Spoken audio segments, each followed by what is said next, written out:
Hello, my beautiful healing people. I know it's been a few days or more since I've been on to do a healing reading. I did promise that when I got the last two decks from this set that I would come on and do this spread. So here I am. I hope you guys are doing really well. I hope you're being kind to yourself and resting and being gentle with yourselves.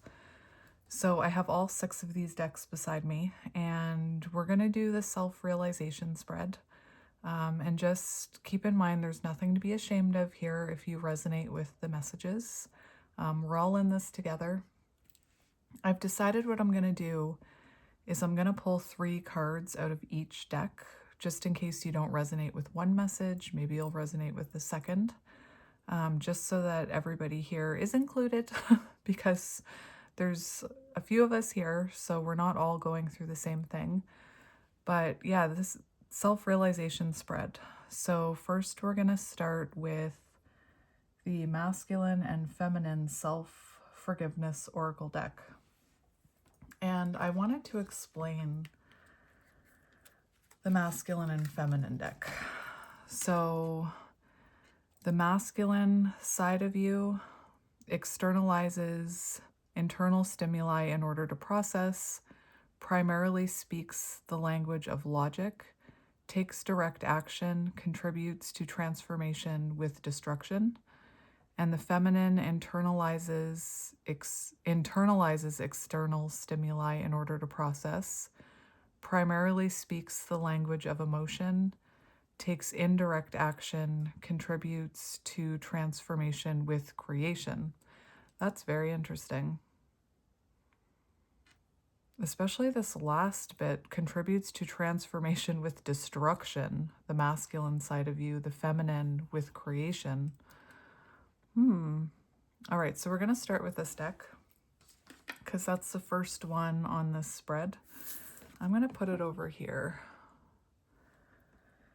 All right, so the perspective you are being guided to let go of is the first one. So the perspective you are being guided to let go of. I'm just going to shuffle them. And one more shuffle, because I always shuffle 3 times. So remember, we're going to get 3 cards for this one. So the perspective you are being guided to let go of. That you're not enough. Let go of that perspective. That you're not enough and that you're not worthy.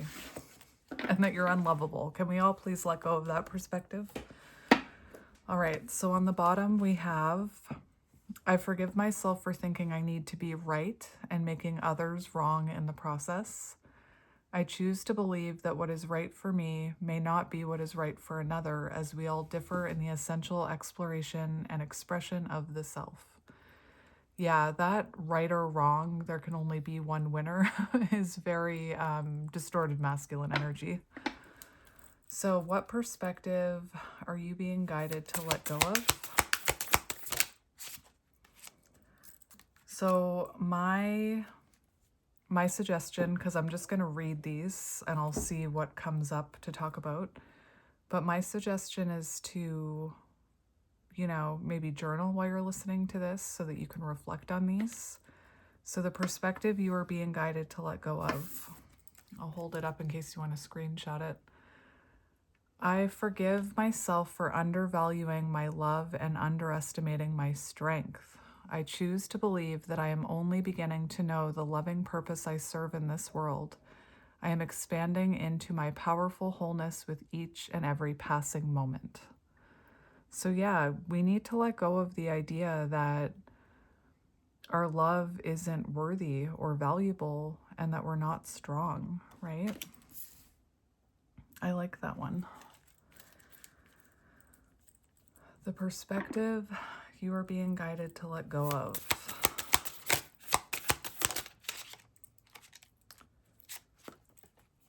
I forgive myself for distrusting my ability to provide for myself and give myself all that I need. Yes! Everything we have is within us. We can be our own protectors. I choose to believe that Even when there's no proof, life is supporting me and elevating me to the next chapter of my divine adventure. I love that. And the universe always has your back. And I have your back. I big time have your back.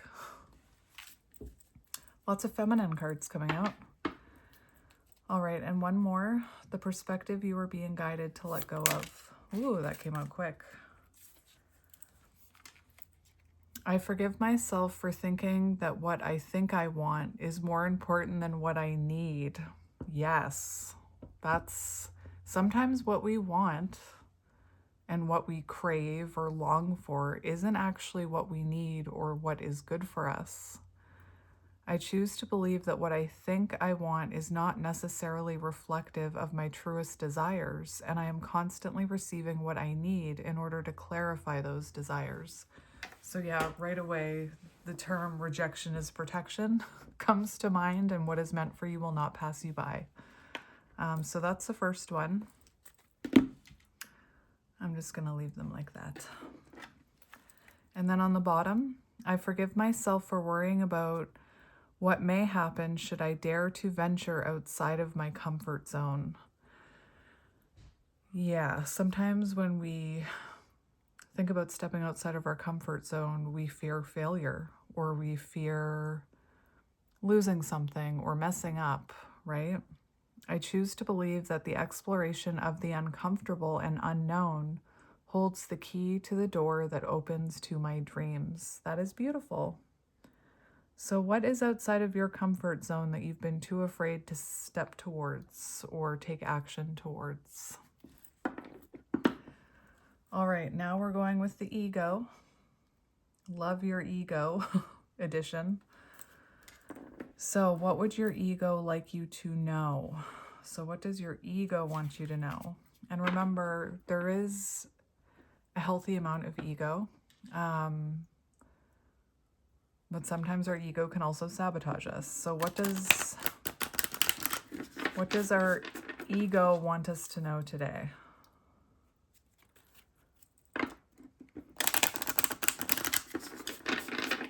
What does our ego want us to know today? I did something fun last night. Yesterday morning, my daughter sent me a screenshot of the Sailor Moon shows on Netflix. And I used to watch Sailor Moon when I was younger, and none of my kids have ever shown interest in watching it. So I asked her, do you want to watch it with me? So last night we sat down and watched some Sailor Moon, which was pretty cool. I thought it was pretty cool. And I didn't know this, but they all have zodiac signs. So I looked up. For me, I always liked Jupiter because Sailor Jupiter was kind of a tomboy. So I resonated with that. And I also always loved Sailor Mercury. Something about me is that I don't know what it is, probably because I'm autistic and spiritual, but whenever there's like a popular character that everybody loves or like the main character, usually that's not the person that I like. I don't know why that is. I like, the supporting actors or whatever, or the underdogs. Anyway, I always liked Mercury and Jupiter. And I was looking at all the zodiac signs last night of each character and curious, because I'm a Taurus, I was curious which one was Taurus. And it's the cat, which I thought was so cool. Luna, the black cat. Taurus energy. I can't remember if I cut this. I got too excited about Sailor Moon. My daughter was horrified at the length of the skirts when they transform into their superpowers or their sailor powers, whatever you call it. She was just horrified with how short their skirts were. Oh, it was interesting to watch it with her. But back to this. What does your ego want you to know? I forgive myself for feeling as though I may be selfish should I pursue something that is solely mine. I choose to believe that when I give myself permission to explore what is important to me, I invite others to explore more of what brings them fulfillment as well. Yeah, the caregiver. All right. And you know, growing up, I was always told that if you prioritize yourself, or you think highly of yourself, or you want to do something that you want to do, that you're just selfish, which is kind of sad. One of the things that I'm teaching my kids, especially my kid Ellie, is that it's okay to choose yourself. It's okay to prioritize what you want to do. Like if you don't feel like doing something with one of your siblings or with us, it's completely okay to say no, right? They have a hard time saying no. They were born a people pleaser. They inherited it from me, unfortunately. So what would your ego like you to know? I'll just shuffle all three out right now. So, I forgive myself for judging the experience of emotions I would rather not be mine. Yeah, I mean, when you're told that you are too much or too emotional, you can become ashamed of having those emotions. And sometimes I would get very frustrated with my emotions because I am a deep feeler, right? So that's a really good one. I choose to believe that when I honor each and every one of my emotional expressions, I discover a deeper wisdom not accessible through reason alone. And I'm okay having emotions. Like, you know what? This person who makes these decks, every time she sends them, she sends a sticker or a pen. Yesterday, she sent me like a sticky note pad thing. The words are escaping me. But this is a sticker that I got yesterday. Make empathy cool again, right? I love that. I used to really be hard on myself for being so emotional, but I think, you know, sometimes emotions are a superpower. Like I'd rather be emotional and sensitive than cold and detached. So, what your ego would like you to know.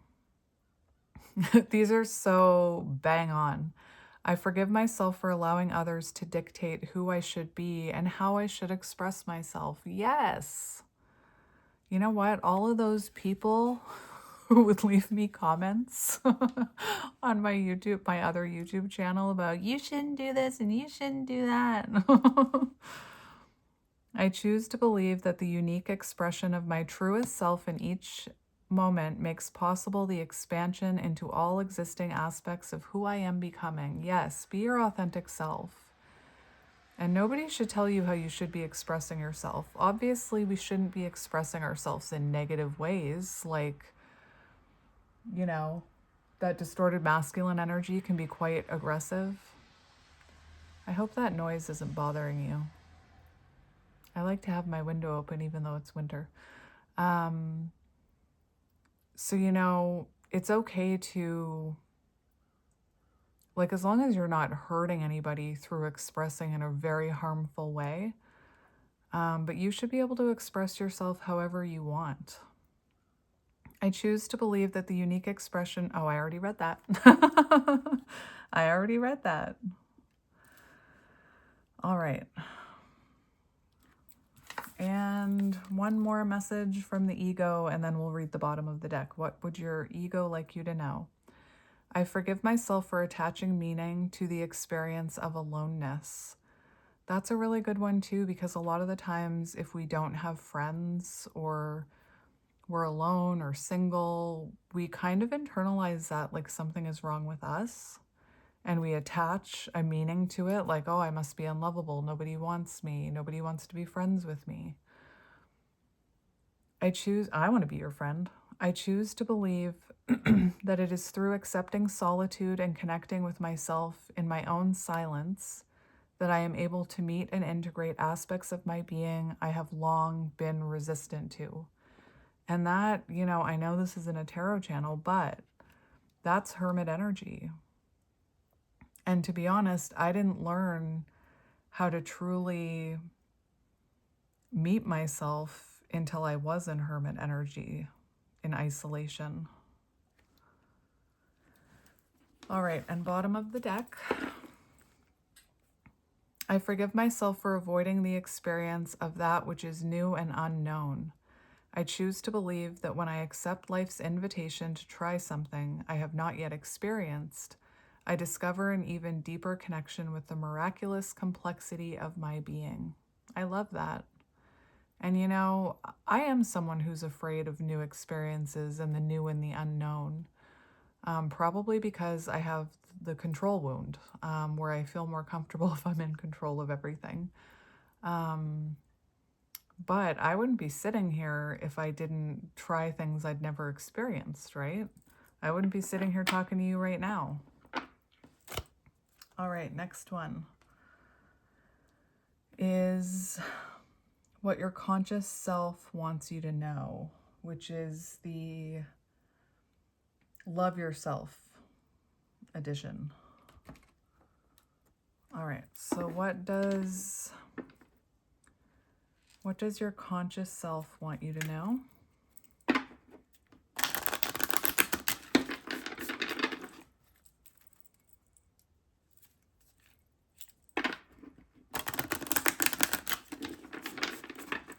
What does your conscious self want you to know?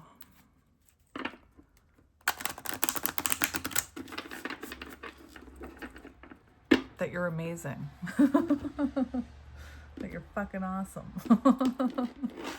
Seriously. All right. I forgive myself for not knowing then what I know now. Exactly. Sometimes we shouldn't be hard on ourselves for things we weren't aware of at the time, right? And what's the expression? I'm horrible with expressions, but hindsight is 20/20. Like, you can always see it clearly after, right? I choose to believe that every step I've taken to arrive at this level of awareness has been a necessary component of acquiring the understanding I embody today. Beautiful. So what does your conscious self want you to know? What does your conscious self want you to know? I already resonate with that first one I saw.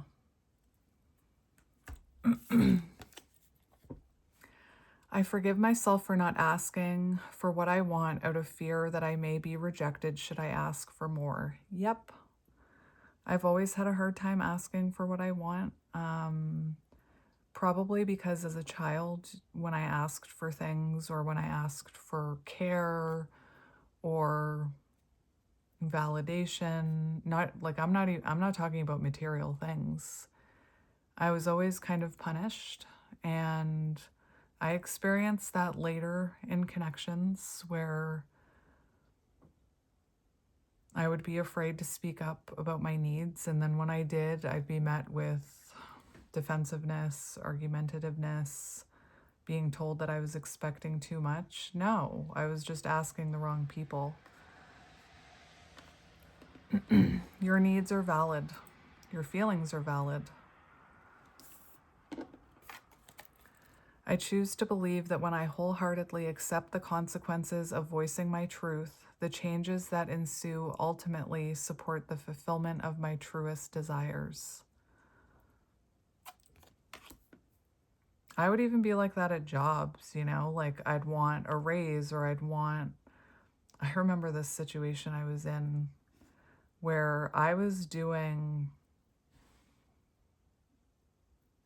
the work of a manager, and the manager that I worked with was not doing the work of the manager, and I really wanted to ask if I could have some sort of promotion, but it took me it took me 2 or 3 years to get the courage up to ask.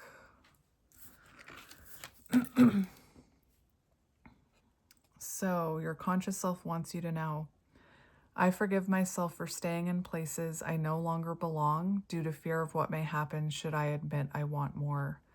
And you know, this is a good one because it keeps us holding on to, well, that job I was talking about, it keeps us holding on to situations, people, relationships, friendships, possibly out of fear of being alone or a fear, oh, I hear a seagull. I'm like a dog. Or out of fear of thinking that nobody else can meet our needs, right? Or do you know what I'm trying to say? Like, I'll use friendship as an example.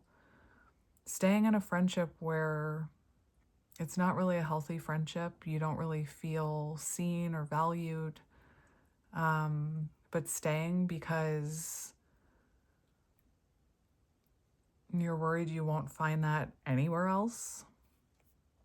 I choose to believe that I am constantly expanding into my infinite potential, and change is an inevitable side effect that allows me to flow into spaces more suitable for me.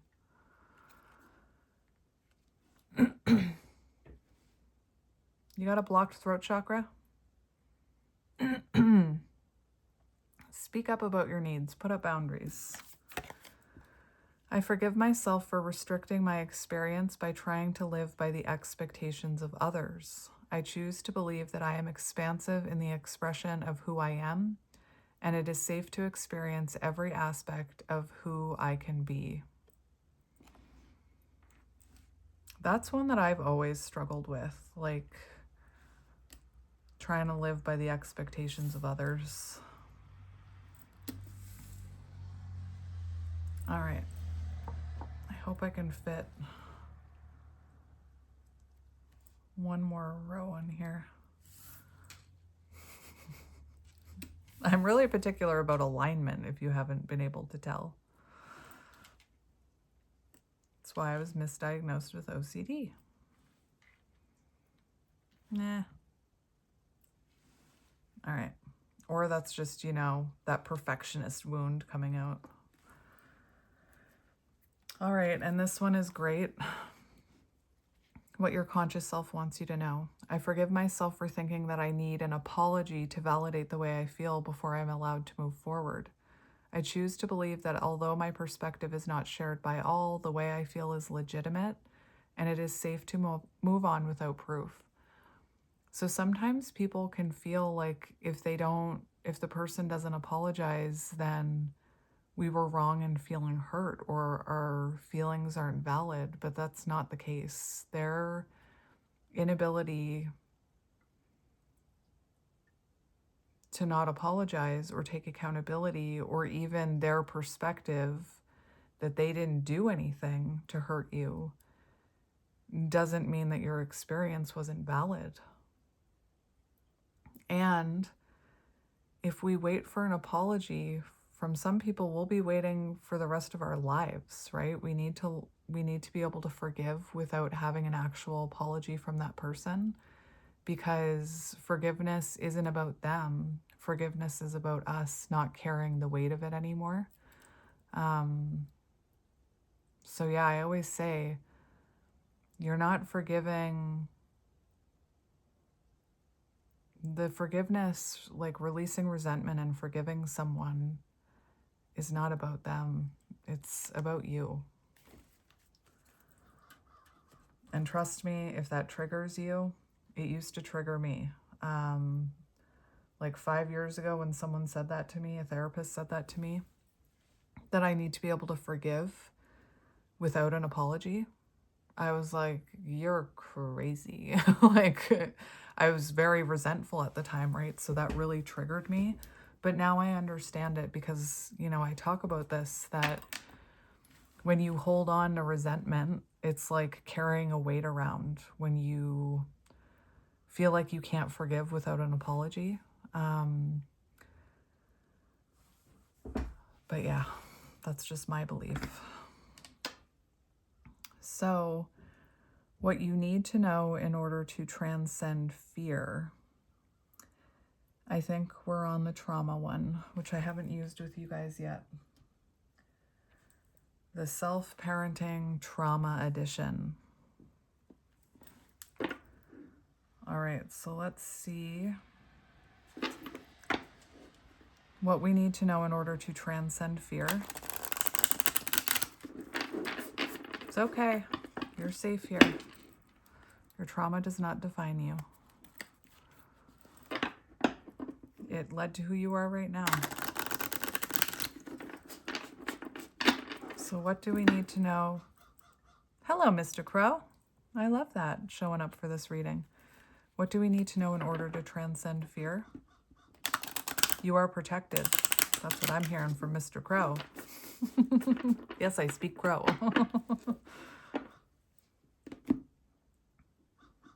He sends you all love. Ooh, he brought a friend. So what do we need to know in order to transcend fear?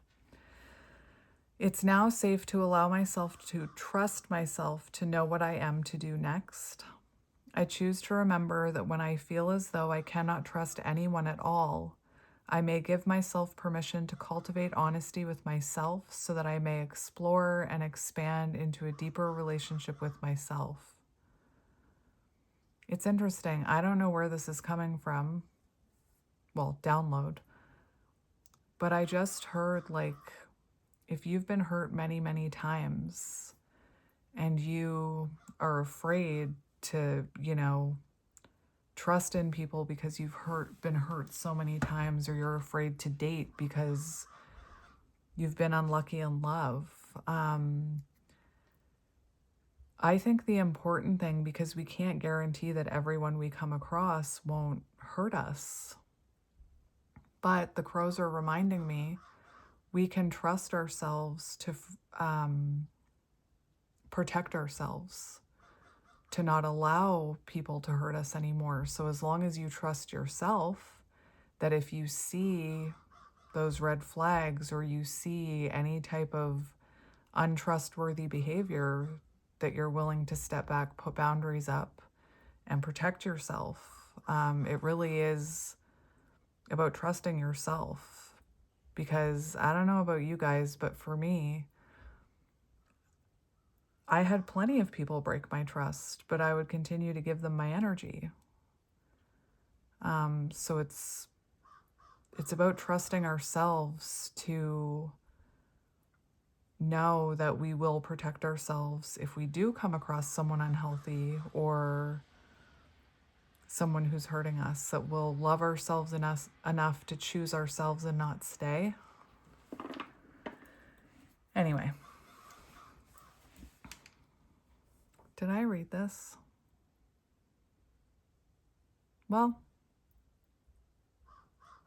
I can't remember if I read it or not, so I'm just going to read it again. ADHD Dory over here.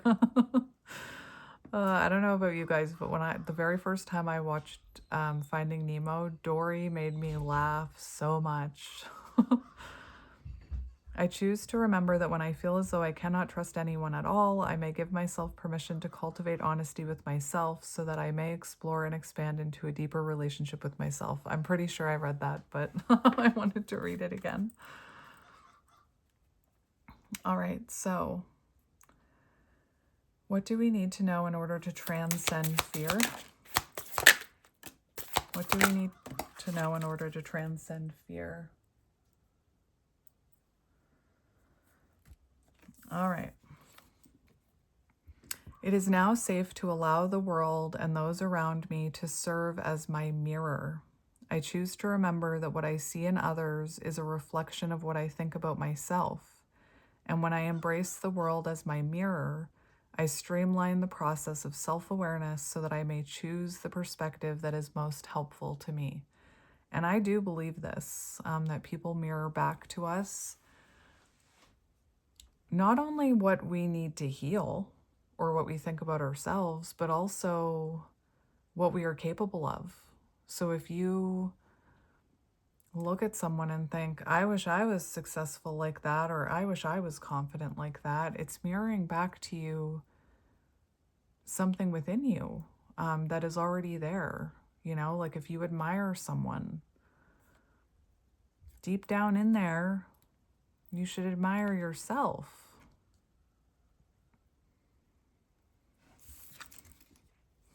It is now safe to let go of the survival mechanism of comparing myself to others in order to determine my relevance in the world. Absolutely. It does absolutely no good to compare ourselves to someone else because we're all on different journeys. And I spent my whole life comparing myself to others, and sometimes my ghosties will come up and I'll find myself comparing myself to others, and I have to stop myself. The only person you should be comparing yourself to is the past versions of yourself to see how far you've come.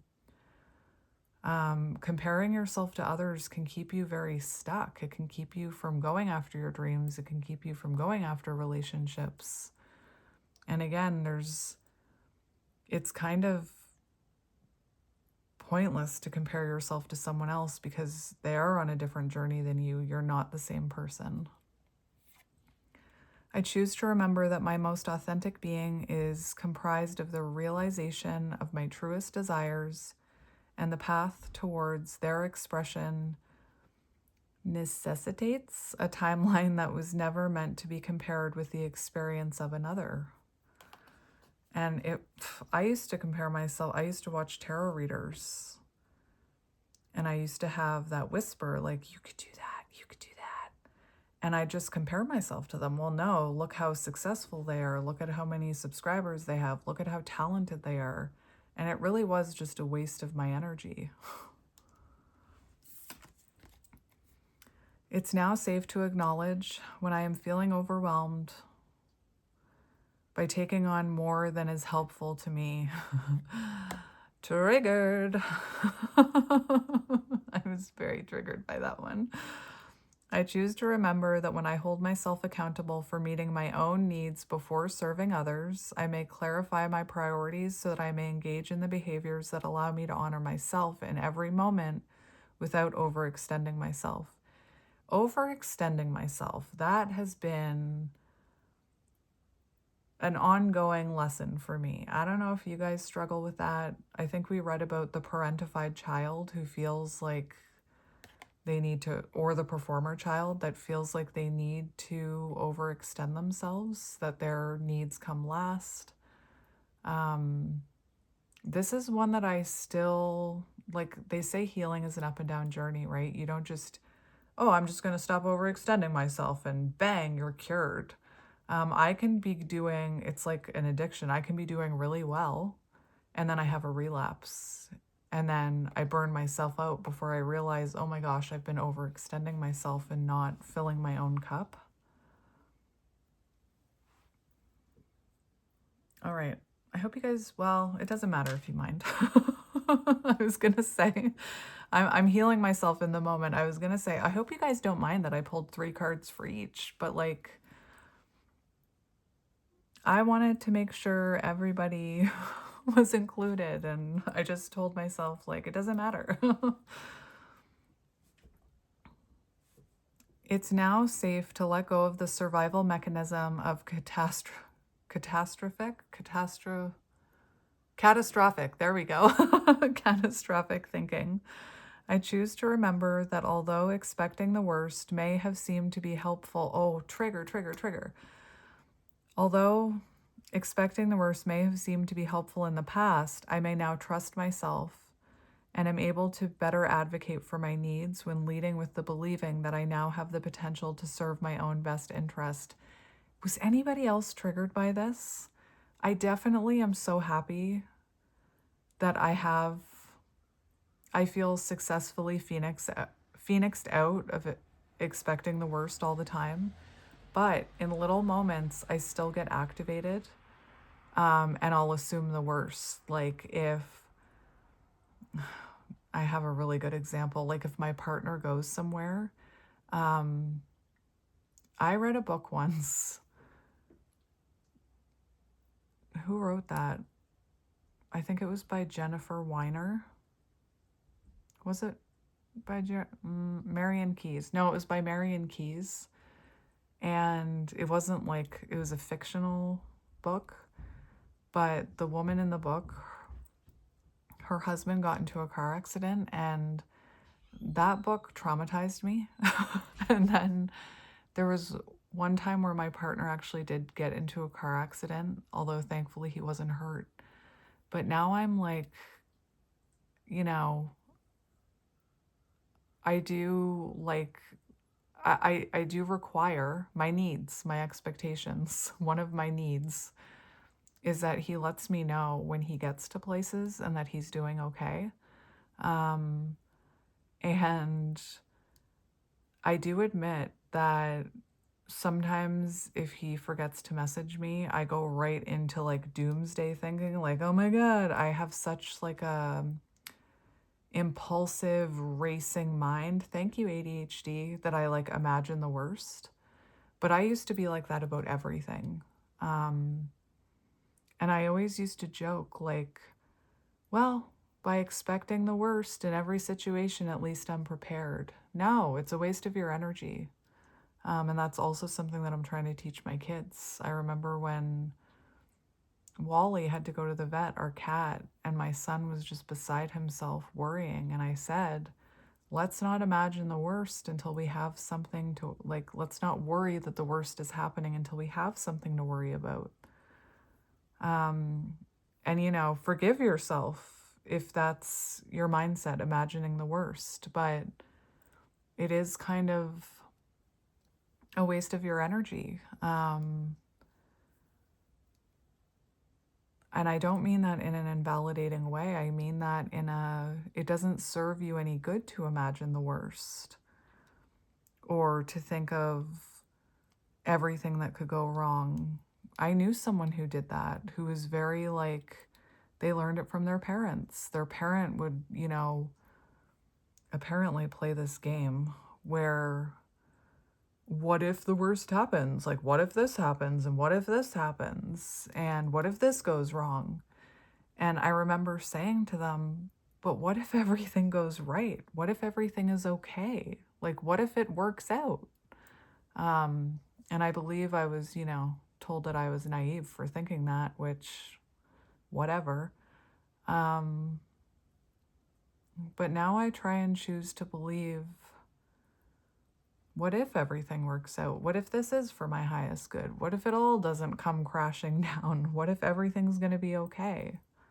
And again, that's not meant to invalidate anyone's experience, but that catastrophic thinking, that imagining the worst, it becomes like a habit, like a negative narrative in your mind, and you can retrain that by replacing it with a what if this is okay.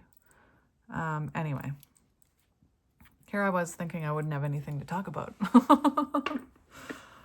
Oh, that's funny. So, trauma edition. What we need to know in order to transcend fear. Okay, that one came out so quick. One more. Loving the rainbows. Loving the rainbows. Okay. So, it is safe now to let go of the survival mechanism of ignoring my instincts in order to appear pleasant and agreeable. Ouch, people pleaser. Ow. Did anybody else feel that? Ugh. Ouch. I choose to remember that my magic is not meant for everyone, and when I trust my desires to lead me where I belong, I invest in the creation of my dream world so I may then see who fits. Exactly. Like, I spent 35 years of my life being agreeable, never disagreeing, never speaking up about what I want, you know, like, I am someone who's allergic to green peppers, okay? And anytime I was with anyone and they wanted to get a pizza smothered in green peppers, I would just be like, okay, all right, that sounds good. And then I would make myself sick eating this pizza. Like, it's when you hide who you truly are, when you people please, when you say yes just to be agreeable, or, you know, I used to hide the TV shows I like to watch and the type of music I like to listen to because I wanted to be agreeable and fit in. And that got me to a place where I didn't even know who I was. And when we people please like that and are agreeable and kind of hide ourselves, we do attract the wrong people. We don't attract our true people. So like at the age 35, I started doing what I wanted to do. I started talking about what I wanted to talk about. And yes, people fell away, but then amazing people entered my life, like you guys. So yeah, don't ignore who you truly are just to fit in, or ignore what you need, or ignore your gut instincts just to be agreeable. And I think that starts in childhood, right? Like, you should be seen, not heard, or you're being too difficult, you're being too picky, or whatever the programming, the message was there. Yeah, you guys all fit into my dream world. It's now safe to allow for the creation and enforcement of boundaries in my relationship. Yes, boundaries, so important. Very much important. And the people who are healthy for you will not run away because you put up boundaries. They won't take it as an attack. If anybody doesn't respect your boundaries, it's just confirmation that they weren't healthy to be in your energy. I choose to remember that when I gently notice when I am feeling overextended and express the limits within which I am most comfortable sharing myself, I elevate the quality of my relationships and amplify the connection inherent within them. Yes. And again, anybody who's healthy and supportive and cares for your well-being will respect your boundaries. And if they don't, again, it's just a sign that they're not healthy to be in your energy. Doesn't mean your boundaries are wrong. It is now safe to allow myself to accept and process the complete truth about what has happened. You know, that is a good one because a lot of us, I think, growing up, I mean, at least a lot of us were taught like,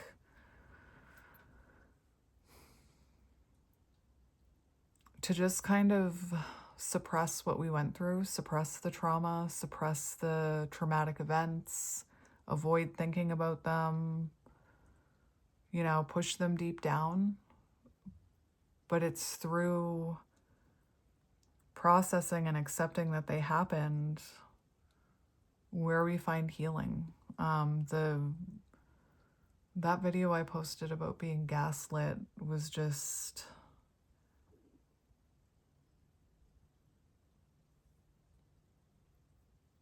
I thought I had processed it, but when I was saying it out loud in that video, it just showed me that I hadn't processed it, and I'm in a much better place about that situation now. I choose to remember that I may be grateful for what has been available to me, what others have done for me, while simultaneously wishing things had been different or better. And that goes for our childhood too. Like, I'm grateful for my parents giving me life. They did the best they could, considering they were people who went through trauma and were unhealed and probably undiagnosed neurodivergent, although they don't believe me about that. Do I wish some of my childhood had been different? Of course I do.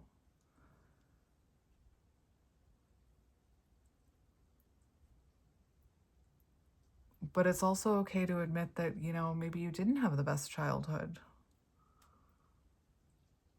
Anyway.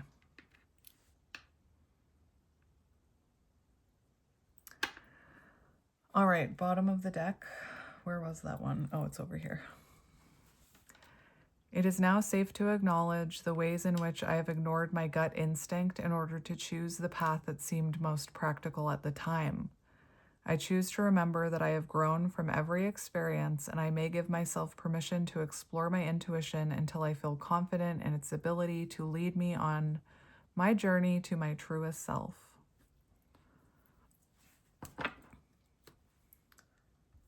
All right, next we have Inner Child, the Self-Parenting Inner Child edition. So, what you may believe in order to realign with love. Did I just see? I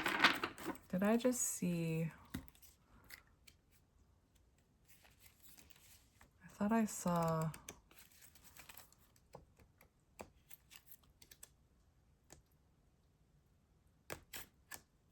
There. I knew it.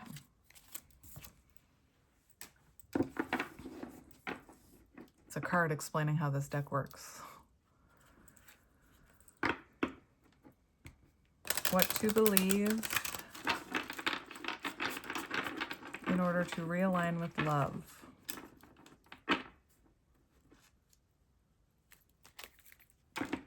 Or what you may believe in order to realign with love. I'm so autistic. I overthink everything.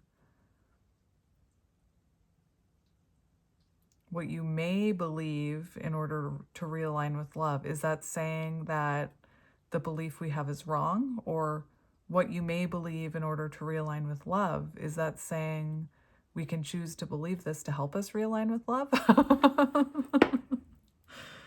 Oh dear. I'm quirky and I know it. I'm okay with being quirky. I'd rather be quirky. All right. When you allow yourself to focus on one task at a time while simultaneously holding in your mind the vision of what you hope to create next, you begin to build the momentum required to flow effortlessly. Remember this when you feel overwhelmed by the notion that there's still so much left to do despite having done so much already.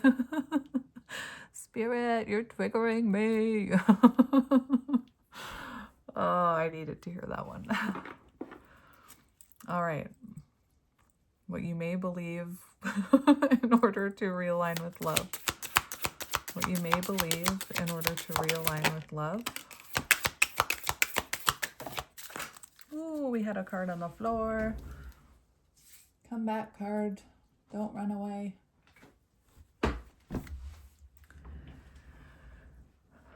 All things fall apart so as to come back together in a more helpful form, and when you honor the reconfiguration of what once was into what's meant for you next, you will begin to realign with the path of least resistance.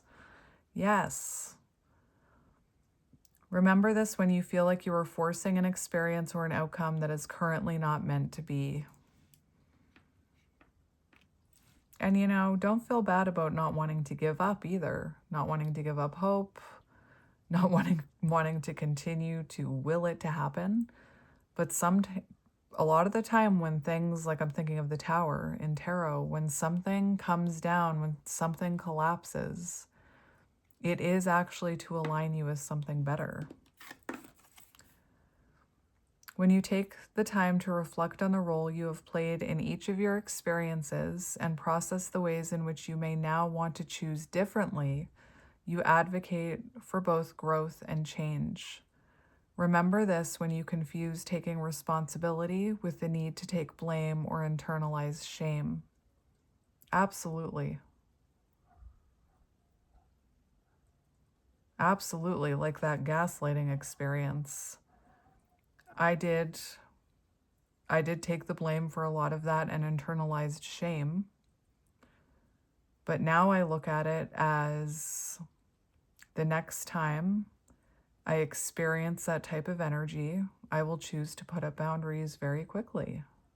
And I won't let it continue for years, right?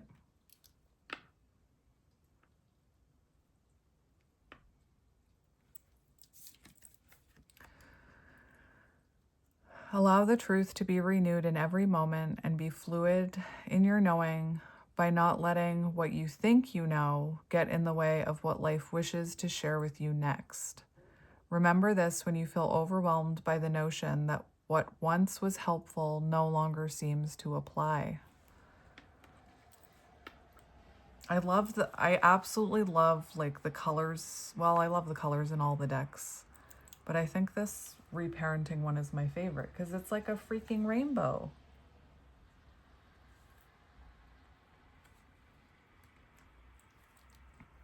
You are innately worthy of your dreams, and by following the essence of your unique desires, you gently pave the path towards the realization of your dream life. Remember this when a sense of dread develops from taking life more seriously than is helpful. All right, and last one, how you may access your emotional wisdom. So this one is the Emotional Growth Edition. You know when you grow up and you actually have pain and they say, oh, those are growing pains. It's your bones growing or whatever. The same is true with emotional growth. There's growing pains with emotional growth too, for sure. All right, so how can we access our emotional wisdom? How can we access our emotional wisdom?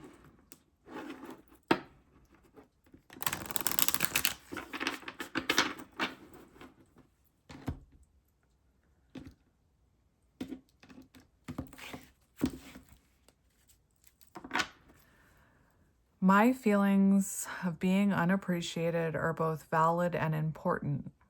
When I acknowledge that I may not feel as though I am being prioritized, I give myself permission to reflect on who I am becoming independently of what others may see in me so that I may clarify and begin operating from my unique value system.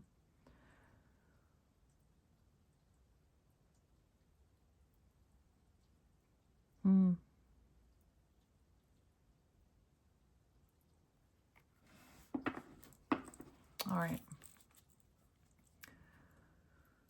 Emotional wisdom, where are you at? Give us some emotional wisdom.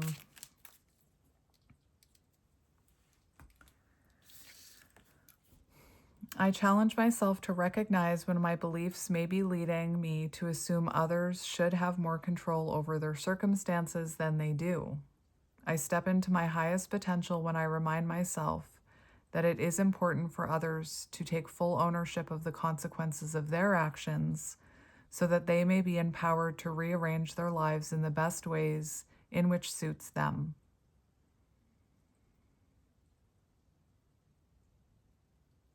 Yeah, because not everybody has control over their circumstances.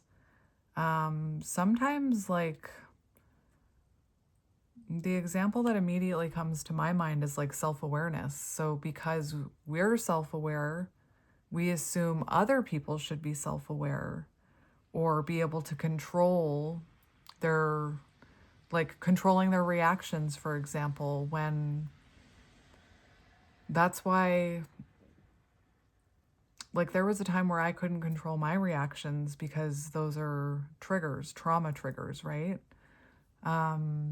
And for a long time, I just assumed that everybody was like, sometimes I assume that people are self-aware, but they're not. Sometimes I assume that someone else would be able to see I'm just going to keep using the same example, but I assumed that that person would be able to see that they were gaslighting me and being invalidating, but they were lacking the self-awareness.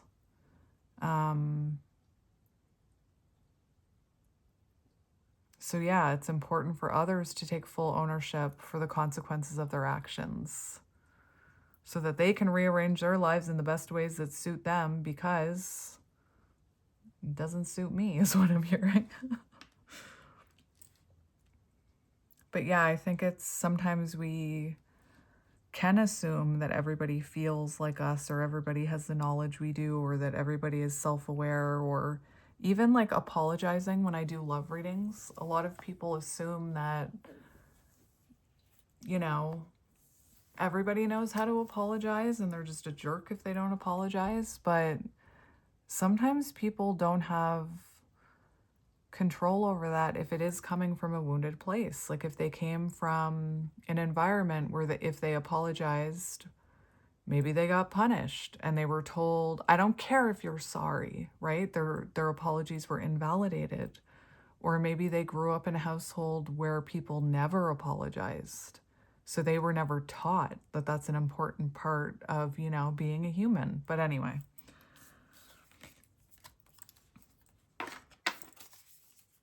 my feelings of resentment are both valid and important. Of course they are.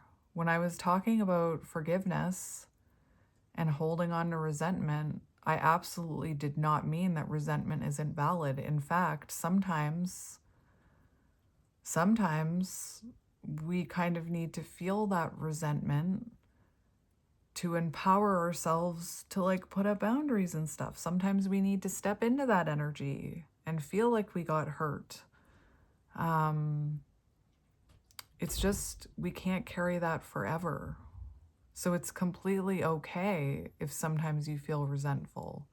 Like sometimes people feel resentful to spirit or God or whatever it is that you believe in. When I acknowledge that I am feeling taken advantage of in some way, I give myself the opportunity to discover what limits I may need to set in my interactions with people, places, and situations in order to reclaim my energy and invest my resources more appropriately. Exactly.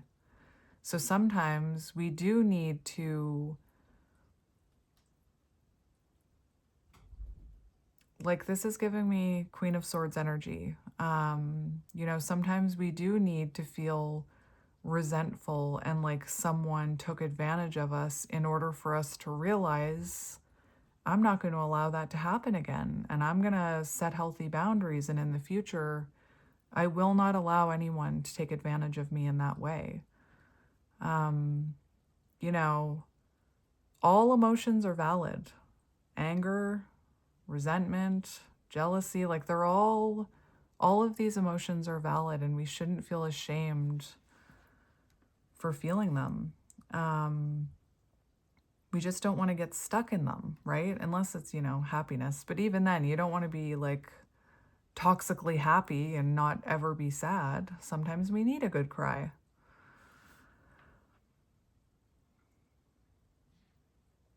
I used to feel jealous,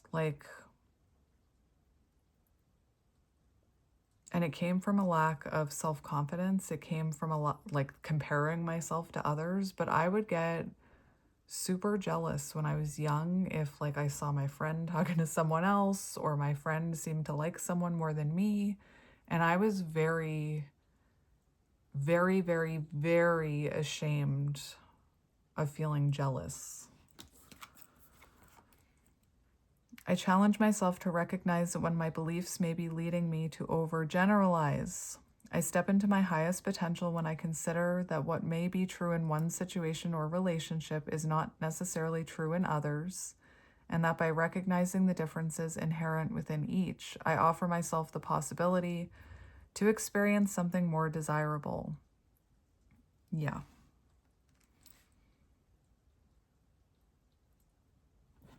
And on the bottom of the deck, last card, I affirm that my highest value lies in the fact that I am uniquely me and there does not exist a single person who is able to offer what I can offer with my very existence. Yes, there's only one you.